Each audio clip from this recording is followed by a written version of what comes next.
They said the evidence was perfect. But Lena Carter knew that sometimes the perfect story hides the biggest lie. The bright lights of the courtroom were cold and sharp, like they were meant to scare someone. They made Lena Carter look pale as she sat quietly in the defendant's chair. Her hands were cold, resting in her lap. Her eyes, wide and tired, looked around the courtroom filled with strangers, officers, reporters, and people who had already decided she was guilty. The judge's gavel hit the desk with a loud thud. All rise. Lena stood, but her legs felt weak. She could feel everyone's eyes on her. They weren't looking at a police officer who had once saved lives. They were looking at a criminal, a woman accused of murder. The prosecutor began to speak, showing photos, videos, and files. Daniel Hart, a rich tech businessman, had been killed in his apartment, and everything pointed to Lena. Security cameras showed a figure in a hoodie near Daniel's building. Fingerprints were found on the doorknob. Even a neighbor claimed they saw Lena there that night. The jury listened carefully. The reporters took notes. The judge frowned as the evidence was explained. It was clear. It was strong. It was enough to ruin a person's life. But Lena knew the truth. She was innocent. She had never even stepped into Daniel's apartment. She didn't know who had done it or why someone wanted to blame her. But the case had been built perfectly. Too perfectly. Like someone had planned every detail. On the other side of the room stood Inspector Marcus Reed, tall, confident, and cold. His suit was perfect, his face like stone. He spoke to the media before the trial and said the case was airtight. No mistakes, no doubts, just justice. Lena looked at him now. He didn't even glance at her. Behind the courtroom barrier, someone else was watching quietly. Ryan Foster, Lena's former partner. He wasn't in uniform anymore. He had left the force after a serious injury, but he still followed news from the department. And when he heard about Lena's arrest, he didn't believe a word of it. She had been his teammate, his closest friend during their years in the police. Brave, honest, loyal. She wasn't a killer. He knew that in his bones. Ryan's eyes never left Lena's face. He could see the pain in her expression, but also the strength. She hadn't cried. She hadn't begged. She sat there with her back straight, even though the whole world was against her. Suddenly, a loud bark echoed through the courtroom. Everyone turned. It was Max, Lena's loyal German shepherd. He had been her K9 partner for years. He was supposed to be kept outside, but someone had brought him in for a final goodbye. Max barked again, pulling at his leash. His deep growls filled the courtroom. His eyes were locked on Lena, full of confusion and fear. "Take the dog out," a guard said. An officer tried to pull Max away, but he refused to move. He growled louder, teeth showing, body tense. It was like he knew something was wrong, like he could feel that Lena didn't belong in that chair. Two officers had to grab his leash and drag him out. Max's paws scraped across the courtroom floor. He barked over and over, refusing to leave her behind. Lena's eyes filled with tears, but she didn't let them fall. Her heart ached as she watched Max disappear through the door. That dog had been with her through storms, gunfights, dark alleys, and long nights. He trusted her, and now even he was being pulled away. She wasn't afraid of the courtroom. She wasn't afraid of going to prison. She wasn't even afraid of dying. But she was afraid of one thing. The truth would never be known. And if she died, no one would ever find out who really killed Daniel Hart. The courtroom went quiet again. The trial continued, but Lena no longer listened. Her mind was spinning. her heart heavy. She had only one hope now. Someone, somewhere, would start to ask questions. Someone who still believed in her. Someone who would follow the signs. And maybe, just maybe, that someone had 4 legs, a strong nose, and was already trying to speak in the only way he knew how. Outside the courtroom, Max sat quietly in the police van. He no longer barked, but his body shook slightly. He stared at the door for a long time, ears twitching, tail still. He didn't understand laws. He didn't understand trials. But he understood one thing. Lena was in danger, and he would never give up on her. The day after Lena Carter was sentenced, the prison doors closed behind her. It felt like the world had ended. No one cheered. No one cried. Everything just moved on. But Max, her loyal German shepherd, didn't move on.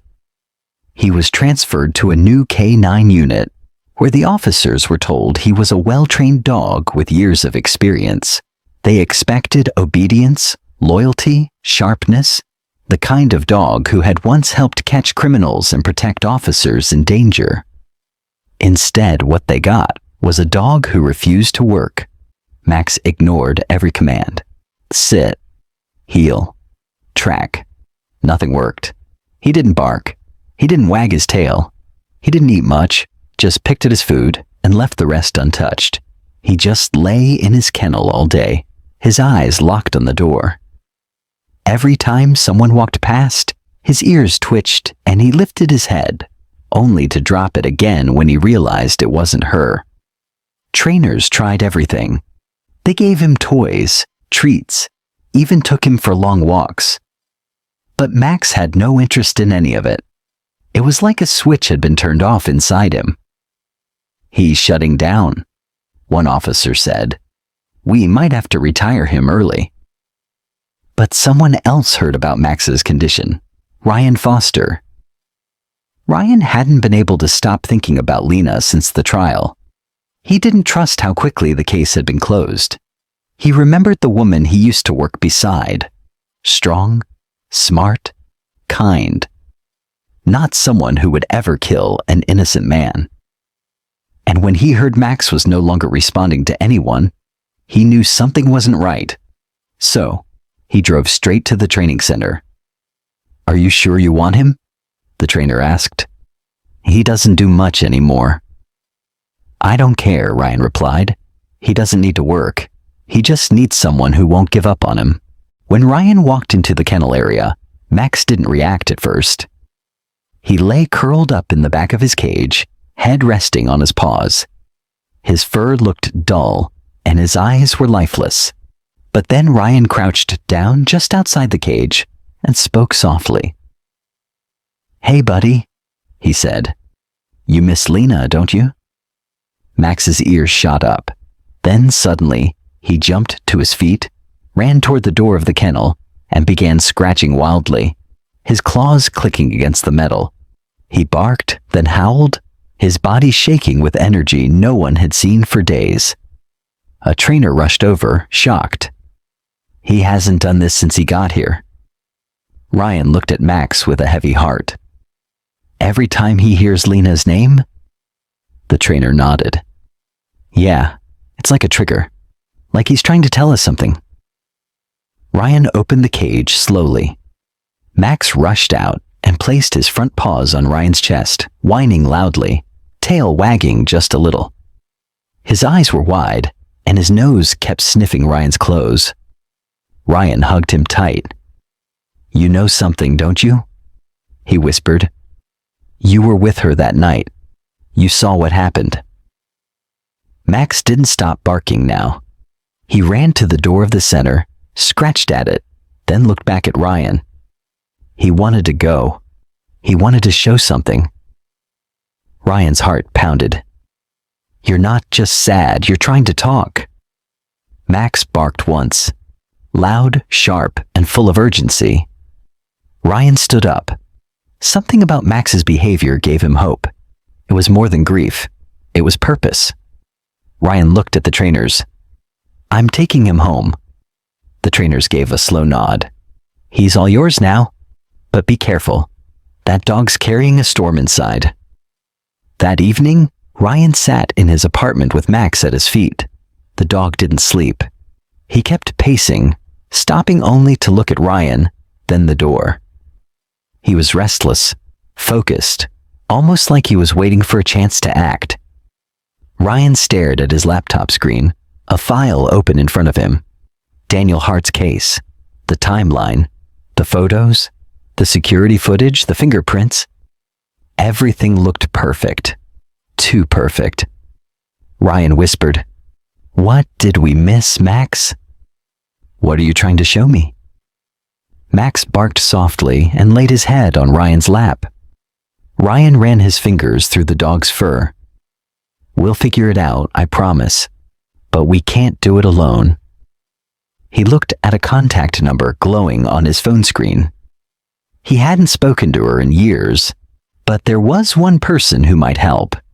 Someone who had always been good at finding cracks in cases that seemed sealed shut. As he reached for the phone, Max looked up.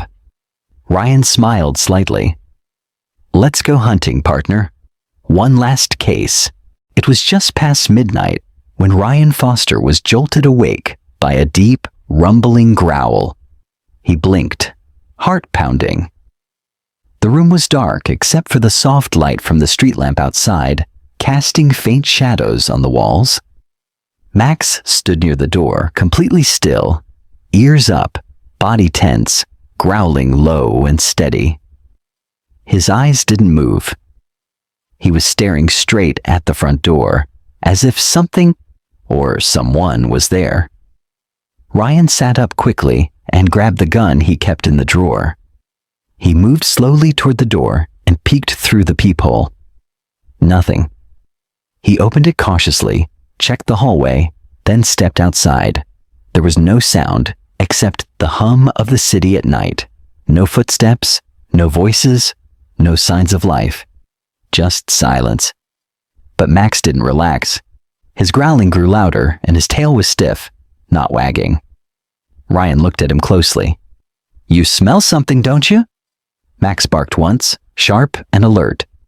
Ryan clipped on Max's leash. "Let's go for a walk, boy." They walked out into the cold night. The air was crisp, and the streets were mostly empty. Max sniffed the ground, his nose moving quickly, his body tense with focus. Then, without warning, Max pulled hard on the leash and began trotting faster. Ryan followed, gripping the leash tightly. "Easy, Max. What is it?" But Max didn't slow down. He weaved through empty streets like he knew exactly where he was going. Past stores, past the park, past the coffee shop where Ryan and Lena used to meet for quick breaks on long shifts. Then Max turned down a narrow alley, one Ryan recognized right away. "This is near Daniel Hart's building," Ryan whispered, his breath visible in the cold. Max stopped suddenly. He stood in the middle of the alley, nose to the ground, sniffing hard. Then he pawed at a patch of dirt near the wall. He scratched once, twice, then barked loudly. Ryan stepped closer. "What is it, boy?" Something shiny stuck out of the dirt. Ryan crouched down and brushed away the dust. It wasn't metal, it was soft, but strange. It looked like skin. But it wasn't. It was fake. His fingers trembled slightly as he picked it up. It was rubbery, pale, shaped like part of a human face. Not a full mask, just a torn piece. But it was enough. Ryan's stomach twisted. This is a mask," he muttered. Max growled again, low and angry. Ryan looked at the piece more closely under the streetlight. The edges were jagged, like it had been ripped off in a hurry. Whoever wore this must have dropped it while running. The shape of the cheekbone, the jawline, it looked familiar. Too familiar? His mind raced back to the night of Daniel Hart's murder. The security footage, Lena's face, the way everything seemed too perfect, like it had all been set up. Ryan clenched his jaw. If someone wore this, they made it look like Lena. Max whined and scratched the ground again, as if urging Ryan to understand. Ryan stood up, holding the fake skin tightly in one hand.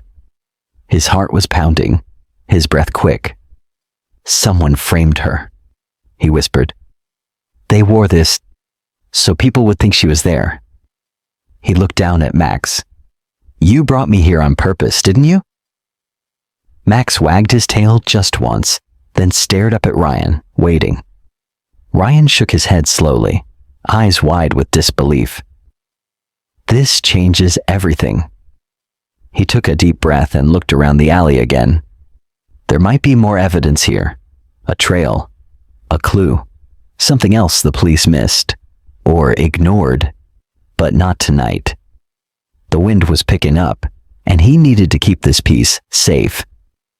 He slipped the fake skin into a small bag from his pocket, zipped it shut, and tucked it in his coat. He had to test it, get someone to analyze the material, see if there were fingerprints, DNA, anything. Max stood beside him, calm now, eyes steady. Ryan crouched and rubbed behind his ears. Good work, buddy. You did what no one else could. Max licked his face once, then sat down, tail brushing the alley floor. Ryan stood and looked up at the tall buildings around them. Somewhere in one of these windows, someone was hiding a secret. Someone who wanted Lena to take the fall. But they didn't count on Max. They didn't count on loyalty. And they didn't count on Ryan coming back to the case. Back at his apartment, Ryan carefully locked the door and sat down at his desk. Max lay nearby, finally resting. Ryan placed the sealed bag on the table and stared at it for a long time. This was proof. Not enough to clear Lena yet, but enough to open the door. He pulled out his phone and scrolled through contacts until he reached a name, Nora Blake, forensic analyst, trusted, sharp, and someone who owed him a favor. He sent a message. Need you to test something. Might be big. Can't explain yet. Just trust me. Then he leaned back, his mind spinning. Hang in there, Lena, he said softly. We're not done yet. Ryan hadn't even finished organizing the evidence from the alley when the news broke. Another murder.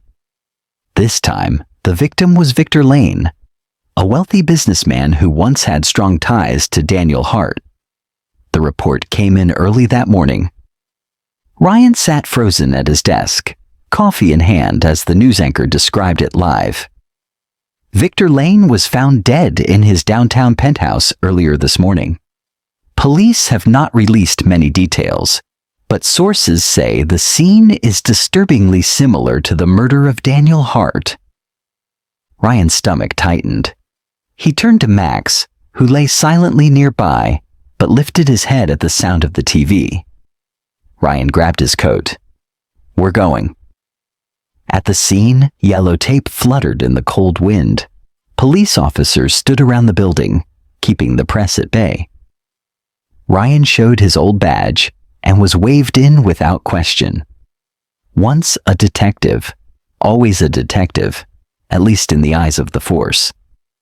He entered the penthouse and was hit by a wave of déjà vu. Same broken lamp, same glass on the floor, same blood pattern near the window. It was like Daniel's crime scene had been copied, step by step. He walked slowly, careful not to touch anything. Max stayed by his side, sniffing the air with sharp, deliberate movements. Ryan pulled out photos from Daniel's case and held them up next to what he was seeing now. It was almost identical. But then he noticed something small in the corner of Victor's living room wall. A symbol. It looked like a circle with a line through it, drawn in red, barely visible. But Ryan had seen it before. He flipped through the photos again. There it was, on Daniel Hart's wall.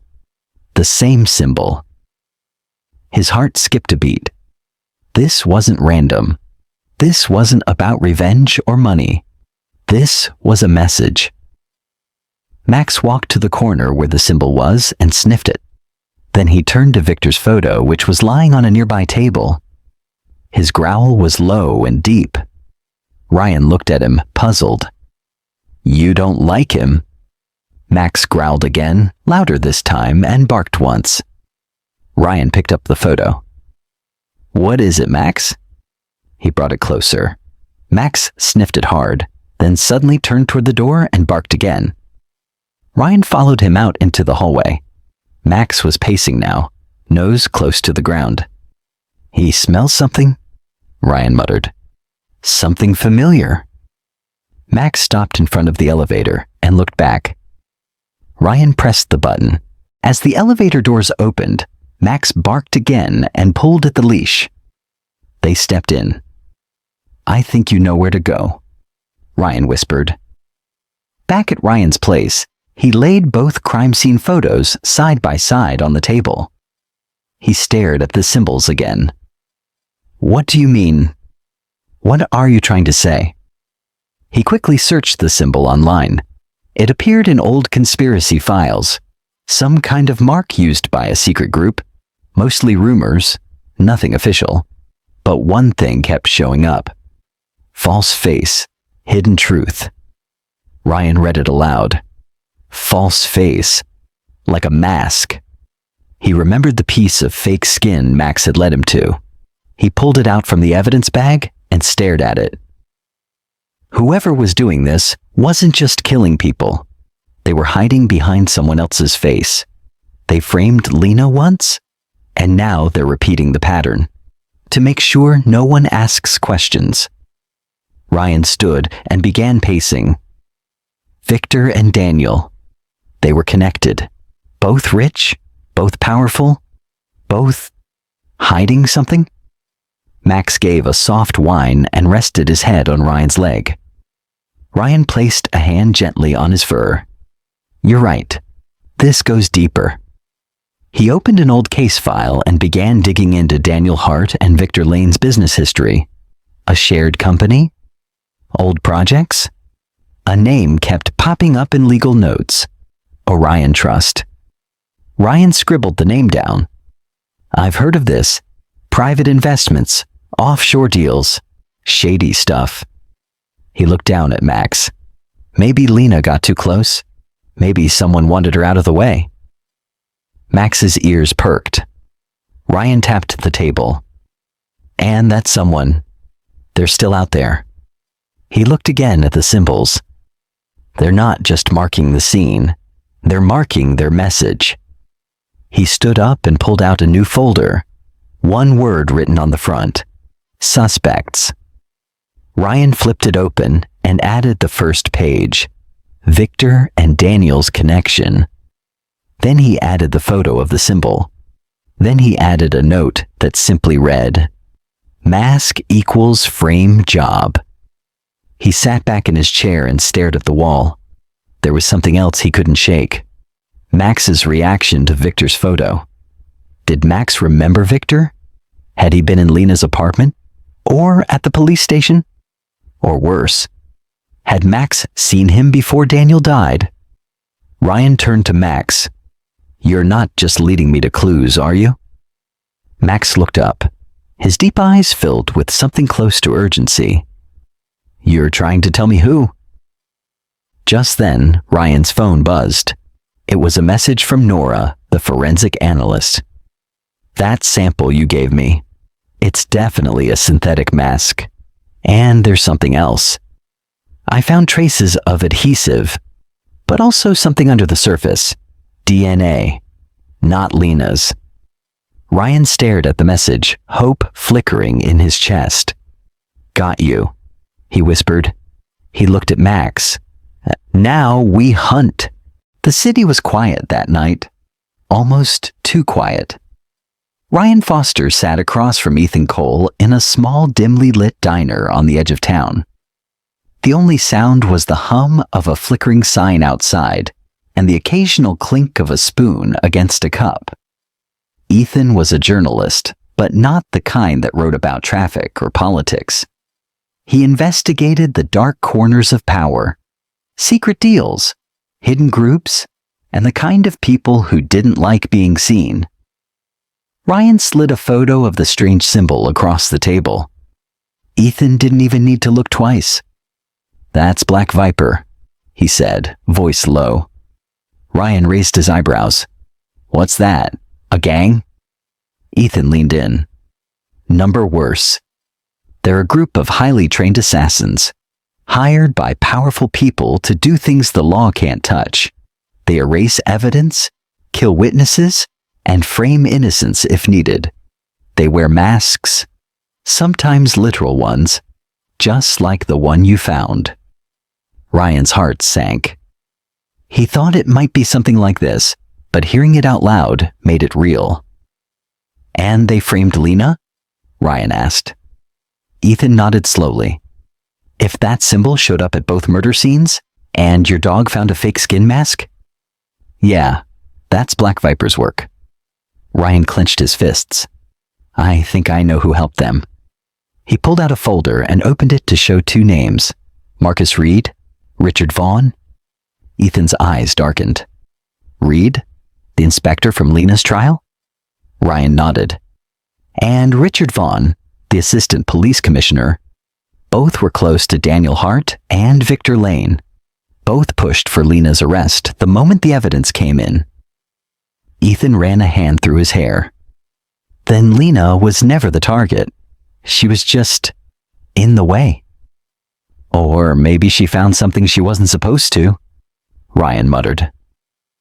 Max sat beside them quietly but alert, his ears twitching every time a car passed outside. Ethan leaned back.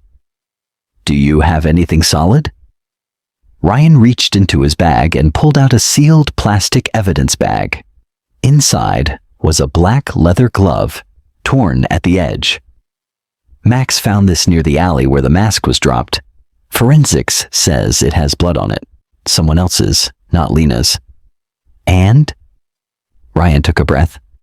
"I gave it to Marcus Reed, asked him to reopen the case with this new evidence." Ethan's eyes narrowed. "And?" Ryan's voice dropped. "He burned it." The silence that followed was heavy. Ethan stared at Ryan in disbelief. "He what?" "He didn't even blink," Ryan said bitterly. "Just tossed it into the fire like it was trash." Max growled low, sensing the tension in his owner's voice. Ryan looked at Ethan, his voice steady now. "He's working for them." "Has to be. That's why the evidence was too perfect. That's why Lena never had a chance." Ethan slowly nodded. "If Reed and Vaughn are part of Black Viper, this goes deeper than just a few murders. They're protecting something, or someone." Ryan stood up. "Then I'll expose them, all of them." Ethan held up a hand. "Not yet. You need more. Real proof. Something even they can't erase." Ryan hesitated. "Like what?" Ethan leaned forward. "Find out who gave the order. Black Viper doesn't move unless they're paid. Track the money. Find the client. That's the one who wanted Daniel and Victor dead, and Lena locked away." Ryan stared at the photo of the burned symbol again. He had once trusted Marcus Reed with his life, but now he saw the truth. Marcus was the enemy, and Max had known all along. That night, Ryan returned home with Max by his side. His apartment felt colder now, as if the truth had pulled the warmth out of the walls. He sat down at his desk, turned on the lamp, and pulled out a blank sheet of paper.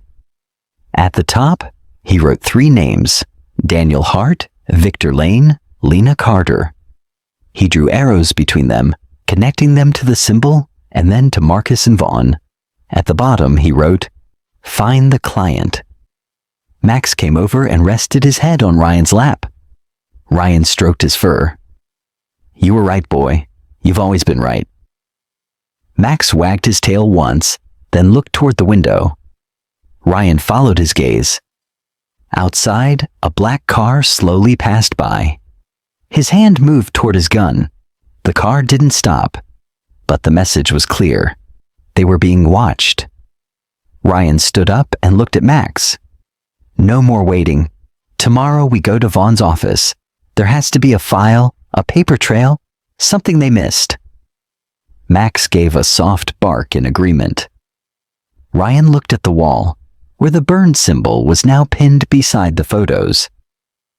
You can burn evidence, Reed, he whispered, but you can't erase the truth. It started with silence, then chaos. Ryan Foster was driving home late at night with Max sitting quietly in the passenger seat. The roads were empty, the city sleeping under a blanket of fog. But Ryan couldn't shake the feeling that something was wrong. And then the headlights appeared, a black SUV speeding fast behind him. Ryan's heart pounded. He hit the gas. The SUV followed, matching every turn, every move. Then the first gunshot rang out, shattering Ryan's rear window. "Max, down!" Ryan shouted. Max barked and crouched low. Another shot hit the side mirror.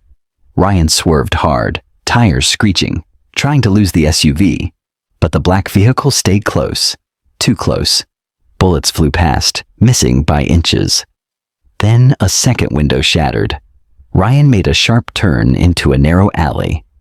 The SUV couldn't follow, but a man in black jumped out, mask over his face, gun in hand. Ryan barely had time to react. The man raised his weapon. Max growled and leapt out the broken car window.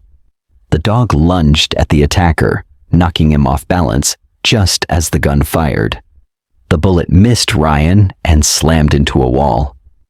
Max yelped. Ryan's blood ran cold. He grabbed a wrench from the glove box and charged the attacker, striking him hard. The man fell, groaning. Ryan scooped Max into his arms. Blood was running down the dog's leg. He didn't wait. He ran. The vet's office smelled of antiseptic and fear. Ryan paced back and forth, glancing toward the door every few seconds. Max lay on the table, weak but awake, his tail thumping faintly when he saw Ryan. The vet, a kind woman in her 40s, came over and pulled off her gloves. "He's lucky," she said. "The bullet only grazed him. It could have been much worse." Ryan exhaled deeply. "Will he be okay?" "Yes, but he needs rest. No chasing, no running, no pressure on the leg, at least for a week." Ryan nodded, though his hands were clenched. A week. They didn't have a week. He gently scratched Max's head. "You saved my life again," he whispered. Max licked his hand.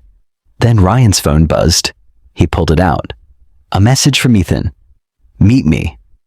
Urgent." They moved up Lena's execution date. Ryan froze. "No." The vet noticed the change in his face. "Is everything all right?" Ryan shook his head. Number nothing is all right. Minutes later, Ryan met Ethan in a parking lot near an old library. Ethan looked tense, his eyes scanning the area before he spoke. "They've changed the schedule. Lena's execution was supposed to be in 3 weeks. Now it's in 3 days. Ryan's chest tightened. "That's not enough time. We don't even have the full trail yet." "They're rushing it," Ethan cut in. "Someone's afraid you're getting too close. That attack tonight?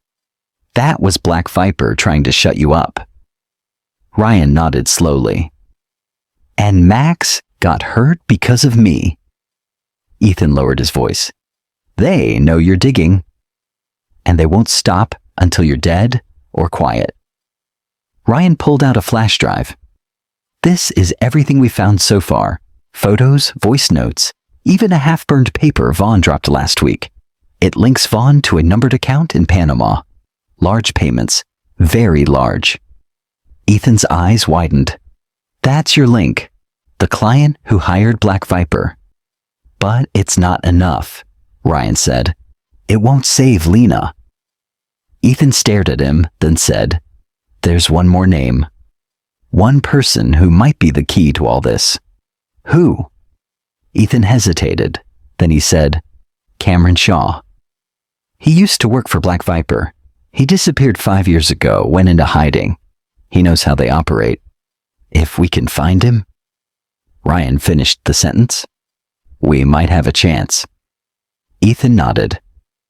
I'll start looking. But Ryan, be careful.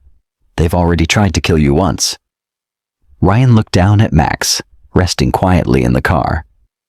They won't get a second chance. Back at home, Ryan sat in the dark with Max by his side. The city lights glowed outside the window, but his mind was filled with memories of Lena, of the trial, of the lies stacked so perfectly against her. She didn't deserve this. She had trusted the system, and the system had betrayed her. Ryan looked at the clock. 3 days.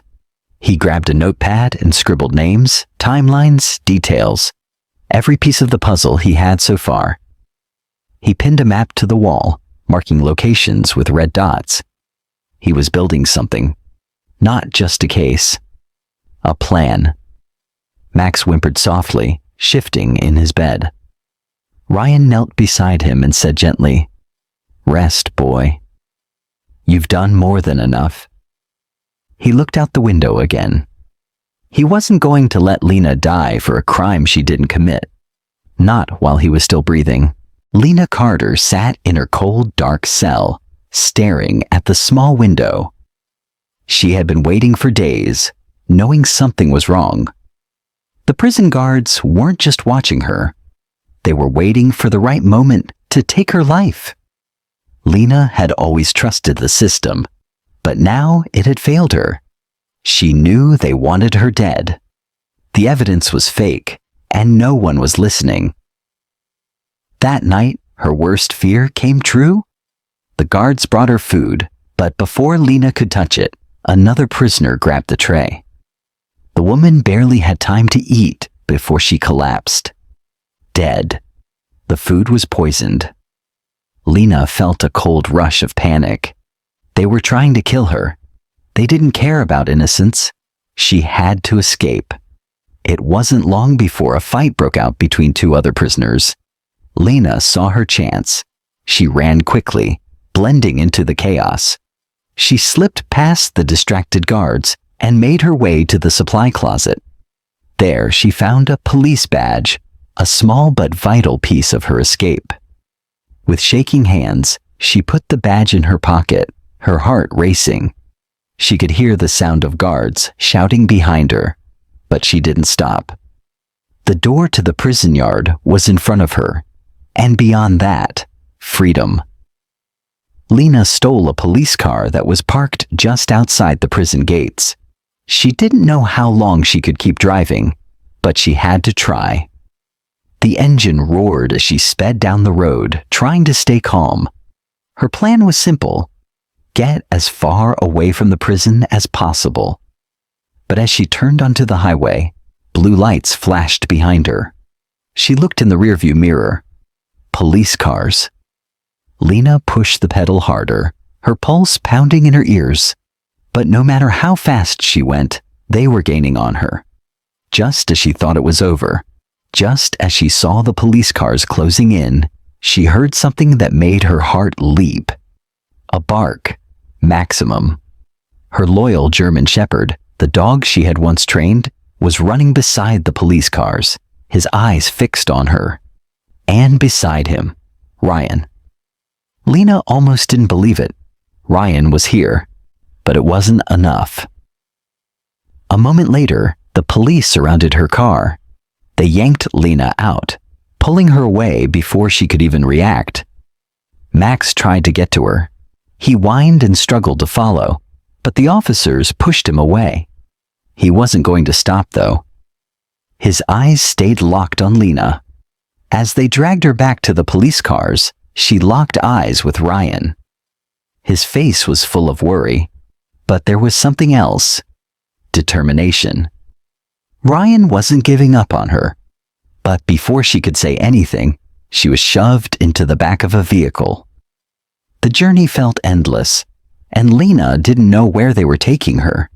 She thought they'd return her to prison. But when the vehicle finally stopped, she saw something different. A warehouse, not a prison. Her heart sank. What were they going to do with her now? The warehouse was silent, except for the sound of Lena's breathing. She was tied to a chair, her heart racing as she stared at Richard Vaughn, who stood over her with a gun in his hand. "You're a loose end," he said coldly, a cruel smile creeping across his face. "You've caused too many problems." Lena tried to stay calm, but she could feel the weight of his words. She knew what that meant. He was going to kill her. Before she could react, the door to the warehouse crashed open. A loud bark echoed in the room. Max, her loyal German shepherd, charged in, growling as he ran straight toward Vaughn. Vaughn raised his gun, but Max was faster. The dog jumped at him, sinking his teeth into Vaughn's arm, making him drop the weapon. Ryan and Ethan rushed in behind Max, both of them ready for a fight. "Get down, Lena," Ryan shouted as he moved toward her, taking cover behind a crate. Ethan stayed with Ryan, keeping an eye on Vaughn. Vaughn cursed, trying to push Max off him, but the dog held on tight. Max wasn't going to let go. Lena watched in disbelief. Max was doing everything he could to protect her. It was like he knew this moment would come. Vaughn tried to push Max away, but the dog knocked him off balance, sending him crashing to the ground. Ryan didn't hesitate. He rushed forward and tackled Vaughn, pinning him to the floor. Vaughn struggled, but Ryan was strong, determined to stop him once and for all. Ethan ran to Lena's side, quickly cutting the ropes that bound her wrists. She was free. But Vaughn wasn't going to give up that easily. He struggled beneath Ryan, but before he could do anything else, the sound of sirens filled the air. FBI agents poured into the warehouse, guns drawn, ready to arrest Vaughn. Vaughn's eyes widened in shock as he realized he was caught. He didn't have a way out anymore. The FBI agents quickly took control of the situation, handcuffing Vaughn and leading him away. His reign of terror was finally over. Lena stood up, feeling the weight of the last few months lift off her shoulders. She looked at Max, who was now standing by Ryan's side, panting heavily but still watching Vaughn closely. Ryan smiled at her. "You're safe now." Lena nodded, tears filling her eyes. She was free. After weeks of investigation, the FBI uncovered the full extent of Black Viper's crimes. They had tracked down and exposed the hidden network of professional killers led by Marcus Reed and Richard Vaughn.